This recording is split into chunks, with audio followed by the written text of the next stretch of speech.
Éramos los dos de siempre, pero no pensábamos que en lo más profundo de nuestro ser escondiéramos a un lobo hombre. Ese lobo que lleva siempre una margarita entre sus dientes y parece que no va a morder, pero muerde. Y por eso te regalo un cuento que son sueños de poeta vagando sin vida y sin aliento por el camino del viento, donde las memorias son memorias de un amnésico y donde sus cuadernos son escritos de un mamífero. Aquel mamífero que narra el tiempo de caramelos, los tiempos de risas, los tiempos de miedos, un tiempo donde encontró a la tejedora de vidas,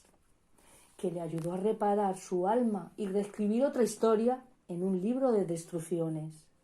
donde poder interpretar los sueños entre aroma de perfume y paisajes de niebla, por donde guiarte a ciegas con los sentidos de una bestia, y así llegar hasta esta historia en la que si yo fuera poeta, al caer la tarde, entre viento y sombras, te invitaría a volar hacia rutas salvajes. Así podremos, entre poemas y canciones, hundir nuestras huellas como en las nieves del Kilimanjaro.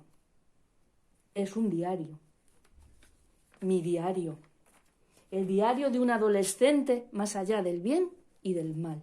más allá de donde sea capaz de escribir mis rimas, que siempre serán una maldición eterna para aquellos que lean estas páginas.